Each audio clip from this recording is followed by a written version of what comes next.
आजचं आपलं साधं सोपं जेवण आहे. तळलेला कुरकुरीत बांगडा, कुळदाची पिठी, तांदळाची भाकरी आणि भात. फ्राय करणार आहोत. त्याच्यासाठी बांगडे ना साफ करून घेतलेले आहेत आणि मसाला लागण्यासाठी असे मध्ये चिरा दिलेले आहेत.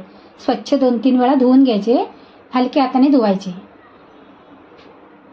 त्याच्यावरती 1-2 ते 3 चमचे आगळ घालायचं. तुमच्याकडे आगळ नसेल तर कोकमाचं पाणी करून घालायचं. चांगलं बांगड्याला लागलं पाहिजे. मच्छी म्हटल्याच्या नंतर आंबट पाहिजेच. चवीप्रमाणे मीठ लावायचं. 1 चमचा गरम मसाला, किचन किंग मसाला, चमचा हळद, 5 चमचे घरचा लाल मसाला, चमचा काश्मीरी लाल मिरची पावडर, 2 चमचे धना पावडर, 2 चमचे आले लसूणची पेस्ट. चांगलं मिक्स करून घ्यायचं. प्रत्येक बांगड्याला हे घातलेले मसाले आहेत ना ते लागले पाहिजेत.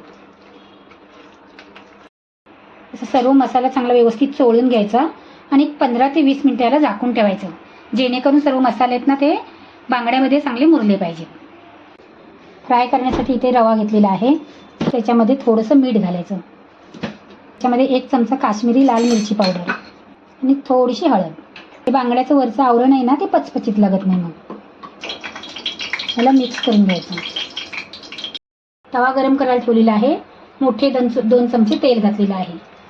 बांगडे एकदा मिक्स करून घ्यायचे परत आणि ह्या रव्यामध्ये चांगले घोळवून घ्यायचे. गॅस ना बारीक करायचा. अशा पद्धतीने सर्व बांगडे रव्यामध्ये घोळवायचे आणि तेलात घालायचे. भरपूर बांगडे होते म्हणून 2 तव्यावर घातलेले आहेत. एका साईडने चांगले 5-7 मिनिटे शेकले ना ती पलटी करून घ्यायची त्यांना.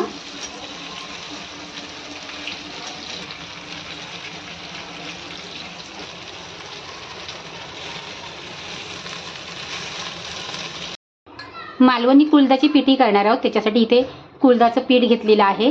1-2 चमचे कुळदाचं पीठ घेतलं आहे. त्याला आपल्याला भिजून घ्यायचे.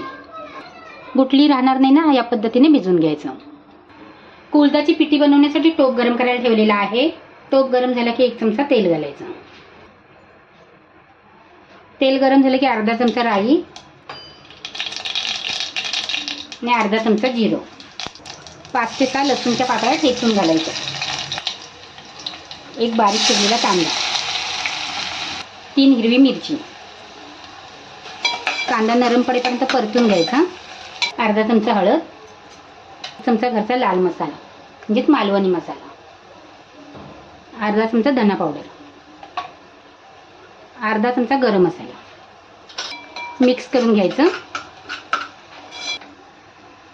आणि हे भिजवलेलं पीठ ओतायचं. त्याच्यावरती झाकण ठेवायचं. झाकण लगेच काढायचं. हे फोडणीचा सुवास आहे ना तर आपल्या पिठीमध्ये राहतो.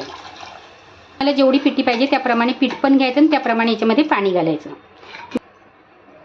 चवीप्रमाणे मीठ आणि ह्याला मिक्स करायची, नाही तर गुठल्या होतात. त्याच्यामध्ये 2 कोकम घालायचे आणि हिला ना सतत अशी मिक्स करायची, नाही तर ना ती खाली चिपकते पण आणि घट्ट असे गोळे होतात. उकळी येईपर्यंत मिक्स करायचं. त्याच्यामध्ये 2 चमचे ओलं खोबरं घालायचं. पिठी शिजली की नाही कशी ओळखायची, माझी ही खास टीप आहे, पण खूपच महत्त्वाची आहे. पिठीचा चांगला घमघमाट असा सुटला पाहिजे. पिठी शिजली ना की तिचा चांगला घमघमाट सुटतो. असा घमघमाट त्याचा सुवास सुटला की समजून जायचं की पिठी आपली शिजली आहे. त्यामध्ये कोथिंबीर घालायची. तळलेला बांगडा आणि पिठी एकदम खूप छान लागते. नक्की एकदा तुम्ही करून बघा. आणि जर तुमच्याकडे खारा बांगडा असेल ना तर खारा बांगडा भाजून आणि पिठीने भात, 1 नंबर मालवणी जेवण. नक्की करून बघा. आवडली तर लाईक करा, कमेंट करा आणि चॅनलला सबस्क्राईब करा. आपली पिठी शिजले, गॅस बंद करायचा.